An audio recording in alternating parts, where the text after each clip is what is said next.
जय हिंद दोस्तों, मैं नितेश कुमार आप सभी का स्वागत करता हूं एसएससी एरिना में। आज हम लोग करने वाले हैं एसएससी सीजीएल के लिए ग्रामर के रूल्स, जो कि आपको fill in the blanks, cloze test, sentence improvement, even common errors में भी काफी काम आएंगे। तो आज इसमें हम अपना थर्ड वीडियो और रूल नंबर 5 करने वाले हैं। तो काफी अच्छा वीडियो है, इसे आप एंड तक जरूर देखिएगा। चलिए स्टार्ट करते हैं आज का टॉपिक। तो हमारा पहला रूल है दोस्तों, सेल्डम इफ एवर और सेल्डम और नेवर। मतलब इसका कि ये जो है पेयर में होगा। इसी तरीके से अगर सेल्डम के साथ एवर लिखा है तो भी उनको कनेक्ट करने के लिए इफ का यूज करेंगे, और अगर सेल्डम के साथ नेवर लिखा है तो उसके साथ हम और कनेक्टर का यूज करेंगे। ठीक है, तो इसमें क्या होता है, एग्जाम में कई बार आपको कुछ और कॉम्बिनेशन बना के दे देता है, तो आपको ये ध्यान रखना है। ठीक है, यही कॉम्बिनेशन बनेगा। इसके बाद आपको सेल्डम का मतलब पता होना चाहिए। तो सेल्डम का मतलब होता है नहीं या कभी नहीं, ना के बराबर। तो बेसिकली ना के बराबर।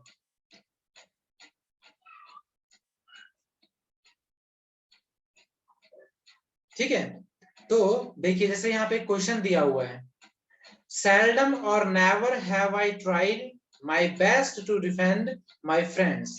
मतलब सेल्डम और एवर, मतलब यहाँ पे समझ के चलिए, इसका मतलब है ना के बराबर मैंने सपोर्ट किया था या मैं कर चुका हूं अपने बेस्ट फ्रेंड को। बिकॉज हु आर मतलब जो, after all guilty to some extent, जो कुछ हद तक गिल्टी था, तो इसी वजह से मैंने अपने फ्रेंड को ना के बराबर सपोर्ट किया। तो अब आपको क्या करना है, इसमें एरर ढूंढना है। तो एरर ढूंढते समय सबसे पहले आपको यह ध्यान रखना है कि अगर सेल्डम जो है वो बीच में भी आ सकता है किसी भी सेंटेंस के, लेकिन अगर स्टार्टिंग सेल्डम से होती है या सेल्डम और नेवर या सेल्डम इफ एवर के साथ होती है तो वो इन्वर्जन बनता है। अब इन्वर्जन क्या होता है, तो इन्वर्जन का बेसिकली मतलब हो गया helping verb plus subject plus verb, चाहे जो भी फॉर्म हो वर्ब की आपकी, उसके बाद ऑब्जेक्ट। ये मतलब होता है बेसिकली आपके इन्वर्जन का, जिसमें हेल्पिंग वर्ब की स्टार्टिंग सब्जेक्ट से पहले हो जाती है, जबकि ये कोई क्वेश्चन वाला वाक्य नहीं होता, इंट्रोगेटिव सेंटेंस नहीं होता। ठीक है, जनरली जब हम इंट्रोगेटिव सेंटेंस करते हैं तो उसके पहले स्टार्टिंग हम सेंटेंस की करते हैं हेल्पिंग वर्ब से। इन्वर्जन में भी करते हैं, लेकिन वो इंट्रोगेटिव सेंटेंस नहीं होता। Is that clear? जैसे कि आप यहाँ पे देख भी सकते हैं, सेंटेंस की स्टार्टिंग हुई है सेल्डम और एवर हैव, है ना। तो ये देखिए आपका सब्जेक्ट है और ये आपका हेल्पिंग वर्ब पहले आ गया, ये वर्ब की थर्ड फॉर्म हो गई, है ना।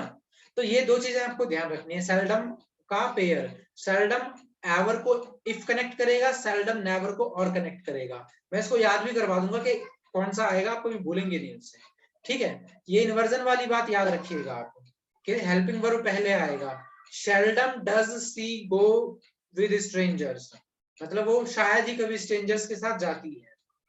तो याद रखिएगा जब भी कुछ वर्ड्स होते हैं, सेल्डम, हार्डली, नो सूनर, इनसे अगर सेंटेंस की स्टार्टिंग होती है तो वो हमेशा इन्वर्जन होता है। तो एरर कहाँ पे, सेल्डम और में। सेल्डम और नहीं होता, सेल्डम इफ एवर होता है और सेल्डम और नेवर होता है। तो अब इसे याद कैसे रखेंगे, देखिए मैं एक बार इसे रफ कर देता हूं। देखिए सेल्डम का मतलब होता है ना के बराबर, एवर का मतलब होता है जो पॉजिटिव वर्ड है, ठीक है, एवर कभी, तो उसको जोड़ेगा कौन, इफ। क्योंकि मतलब यदि कभी, अगर हमेशा नहीं तो यदि कभी, मतलब अगर वो हमेशा कोई काम नहीं करता तो यदि कभी कदाल कर लेता है वो, अगर हमेशा नहीं करता तो। सेल्डम और नेवर, देखिए जो और होता है ना, और वो हमेशा सेम चीजों को ऐड करेगा, और तो सेल्डम और मतलब सेल्डम नेवर। सेल्डम भी आपका नेगेटिव वर्ड है, सेल्डम क्या है आपका, एक नेगेटिव वर्ड हो गया। तो जब और से कनेक्ट कर रहे हैं तो यहाँ पे भी नेगेटिव वर्ड होना चाहिए, लेकिन ये नेगेटिव वर्ड है, ये पॉजिटिव वर्ड है और इसको जोड़ा गया है इफ से। सेल्डम इफ एवर, ठीक है, अगर हमेशा नहीं तो कभी कभी हो जाता है। सेल्डम और नेवर, कभी भी नहीं होता, क्योंकि और से कनेक्ट किया है तो इधर भी नेगेटिव इधर भी नेगेटिव, इफ से कनेक्ट किया है तो एक तरफ नेगेटिव तो दूसरी तरफ पॉजिटिव, क्योंकि इफ आ गया ना, कॉन्ट्राडिक्ट कर रहा है वो। ठीक है, तो आई होप कि इस वाले तरीके से आप इसको हमेशा याद रखेंगे। ठीक है, काफी आसानी से ये याद हो जाता है। अगला देखिए, नेक्स्ट रूल है हमारा कंपैरिजन से रिलेटेड, कंपैरेटिव डिग्री से रिलेटेड। ठीक है, तो ये काफी, इसमें अभी आपको ऊपर देख के लग रहा होगा कि ये तो मुझे आता है, लेकिन यहाँ पर जरा आप मुझे बताइए कि आता है कि नहीं आता है। अगर आपको ऊपर वाला आता है तो आप 2-3 आप 1 मिनट स्किप करके ये वाला देखिए, अगर नहीं तो फिर यहीं से सीखिए। He is taller than me, he is taller than I, दोनों में से कौन सा सही है कौन सा गलत है ये आपको बताना है। ठीक है, तो देखिए आप वीडियो पॉज करके भी खुद अपना अंदाजा लगा सकते हैं, अदरवाइज मैं अगर बताऊंगा तो ये सही है और ये गलत है।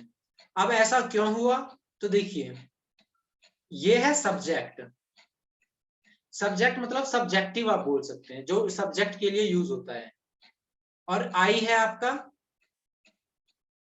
सब्जेक्टिव, ये भी सब्जेक्ट के लिए यूज होता है। अब नीचे वाले ही में भी आपका सब्जेक्टिव है, मैं शॉर्ट में लिख रहा हूं, लेकिन ये आपका ऑब्जेक्टिव, मतलब ऑब्जेक्ट के तरीके से हम यूज करते हैं मी का, कभी भी सब्जेक्ट सेंटेंस की स्टार्टिंग आप मी से नहीं करते। तो जो देन होता है ना, देन, जो देन होता है ये कंपेयर करने के काम आता है, THAN, ये किसके काम आता है, कंपेयर करने के, कंपेरेटिव डिग्री होता है।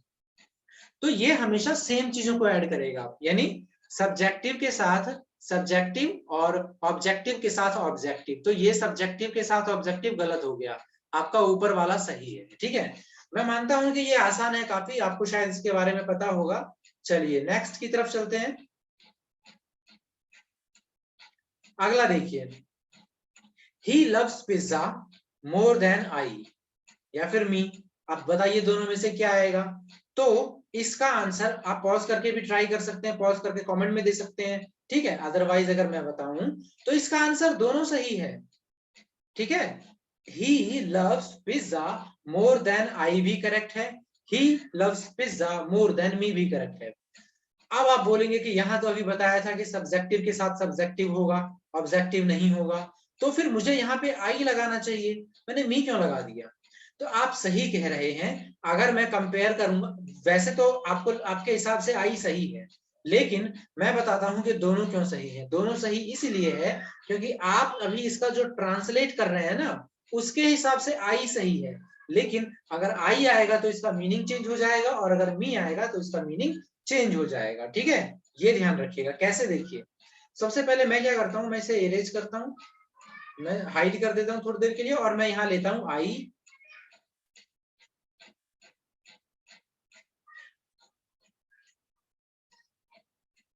और मैं लेता हूं मी।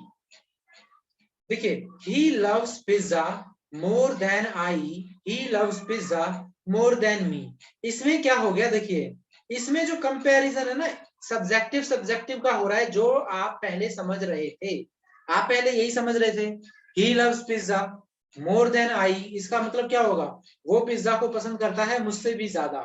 सही है, क्योंकि वह पिज्जा को पसंद करता है मुझसे भी ज्यादा, आपने दो सब्जेक्ट सब्जेक्ट को जोड़ दिया। लेकिन जब आपका नेक्स्ट वाला सही होगा तो इस समय आप मी का कंपैरिजन किससे कर रहे होंगे, जरा बताइए अंदाजा लगा के, पिज्जा से। अब देखिए मी जो है ऑब्जेक्ट आ गया आपका, तो पिज्जा भी आपका ऑब्जेक्ट आ गया यहाँ पे, है ना, सब्जेक्ट वर्ब के बाद ऑब्जेक्ट पिज्जा आ गया। तो अब यहाँ पे मीनिंग चेंज हो जाएगा, बस यहाँ पे मीनिंग था कि दोनों पिज्जा को लव करते हैं, लेकिन वह ज्यादा करता था, यहां पे हो जाएगा ही दोनों को लव करता है।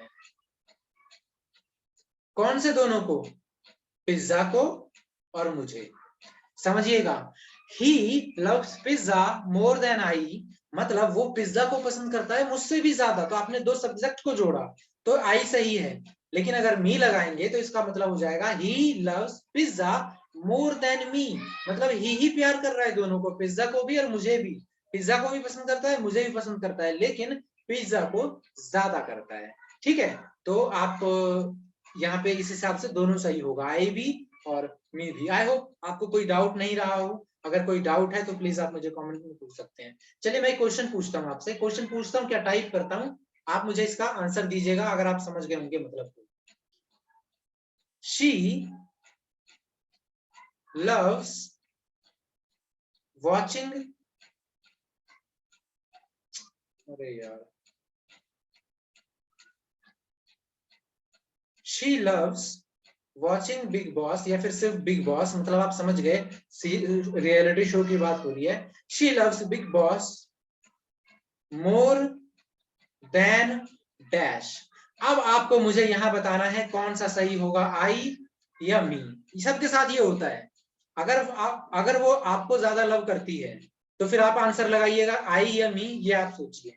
अगर आप और वो दोनों ही बिग बॉस को लव करते हैं, ज्यादा वो बिग बॉस को करती है आपसे, तो आई आएगा या मी, आप जरा ये मुझे कमेंट बॉक्स में बताइए, ठीक है। काफी आसान है, उम्मीद करता हूँ आपको समझ में आया होगा। कुछ पूछना होगा कमेंट बॉक्स में पूछे, मैं रिप्लाई कर दूंगा। तो चलिए वीडियो स्टॉप करते हैं। वीडियो देखने के लिए आपका बहुत बहुत धन्यवाद।